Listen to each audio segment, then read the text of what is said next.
हरियाणा में triple engine की सरकार प्रदेश में एक के बाद एक विकास कार्य करवा रही है। प्रदेश सरकार जहां हरियाणा में लगातार विकास कार्य करवा रही है, वहीं केंद्र सरकार भी हरियाणा में विकास के लिए कई नए प्रोजेक्ट को मंजूरी दे रही है। इसी कड़ी में प्रधानमंत्री मोदी 14 अप्रैल को हिसार के महाराजा अग्रसेन एयरपोर्ट जनता को समर्पित कर प्रस्तावित नए टर्मिनल भवन का शिलान्यास करेंगे। साथ ही यमुनानगर में 800 मेगावाट की थर्मल यूनिट का शिलान्यास भी उनके हाथों होगा।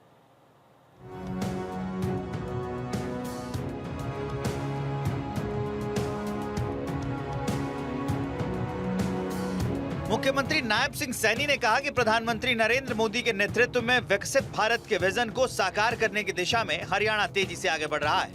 इसी कड़ी में प्रधानमंत्री 14 अप्रैल को हरियाणा आ रहे हैं और प्रदेशवासियों को दो बड़ी परियोजनाओं की सौगात देंगे।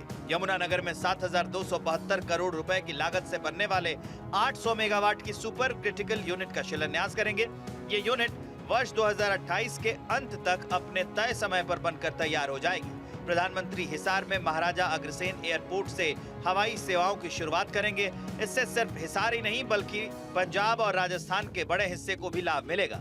प्रधानमंत्री इस दौरान हिसार एयरपोर्ट की टर्मिनल बिल्डिंग का भी शिलान्यास करेंगे। महाराजा अग्रसेन एयरपोर्ट से महर्षि वाल्मीकि एयरपोर्ट अयोध्या तक विमान सेवाएं शुरू होंगी, जिससे श्रद्धालुओं को भगवान श्री राम के दर्शन का अवसर मिलेगा। एयरपोर्ट के बनने से आसपास बड़े औद्योगिक यूनिट स्थापित होंगे, रोजगार बढ़ेगा और निवेश आएगा। हमारे हरियाणा के हिसार के लोगों को तो लाभ मिलेगा ही, परंतु इस एयरपोर्ट का लाभ पंजाब का एक बड़ा भाग, राजस्थान का एक बड़ा भाग, वहां के लोगों को भी इस एयरपोर्ट का बड़ा लाभ मिलेगा। क्योंकि अगर कोई इस प्रकार की बड़ी यूनिट कहीं पर भी आती है, उस क्षेत्र ऑटोमेटिक गति से विकसित हो जाता है। एक विकास की गति, क्योंकि जब यहाँ एयरपोर्ट होगा तो इसके चारों तरफ हमारे बड़ी इंडस्ट्रियल यूनिट वो भी यहाँ पर आएंगी। जहाँ एयरपोर्ट होता है वहाँ पर विकास के कई रास्ते खुलते हैं। जब कोई इतना बड़ा यूनिट आता है उसका लाभ यहाँ के लोगों को तो मिलता है, परंतु बाहर के लोगों को भी बड़ा लाभ मिलता है। प्रधानमंत्री नरेंद्र मोदी के 14 अप्रैल के प्रस्तावित दौरे को लेकर मुख्यमंत्री नायब सिंह सैनी ने महाराजा अग्रसेन एयरपोर्ट पर तैयारियों का जायजा भी लिया।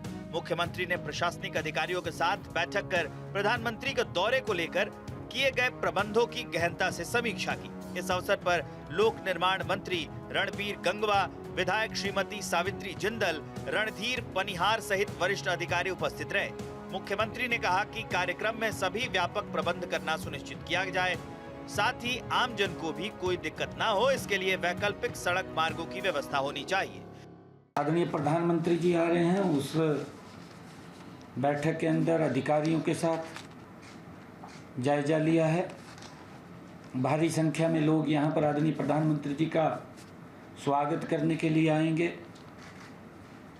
एक एक बारीक से बारीक चीज़ को हमने ध्यान से देख करके उसके दिशा निर्देश दिए हैं कि किसी प्रकार की कोई भी कमी किसी भी पॉइंट पे ना रहे, उसको लेकर के हमने बारीकी से उसके ऊपर चर्चा की है। महाराजा अग्रसेन एयरपोर्ट से महर्षि वाल्मीकि एयरपोर्ट पर फ्लाइट उतरेगी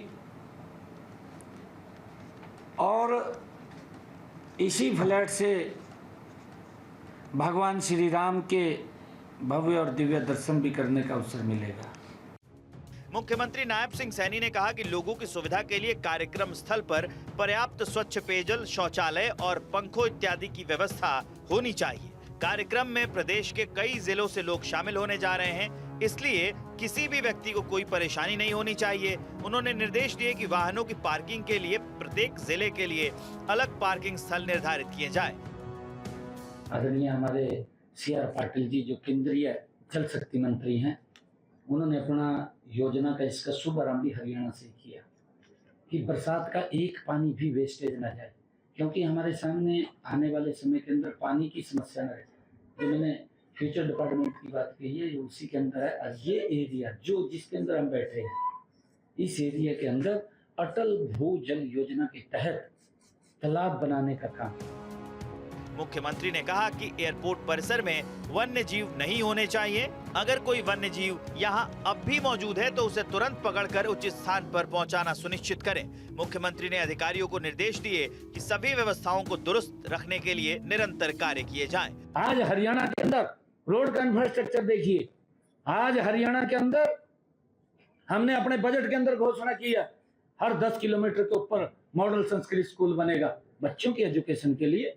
हर क्षेत्र के अंदर ये विकसित हरियाणा, आदरणीय प्रधानमंत्री जी का जो विजन है विकसित भारत, और उस विकसित भारत को लेकर के विकसित हरियाणा मजबूती से ये डबल इंजन की सरकार आदरणीय प्रधानमंत्री जी के साथ मिलकर के काम कर रही है, और आगे भी हमारा हरियाणा मजबूती से आगे बढ़ेगा।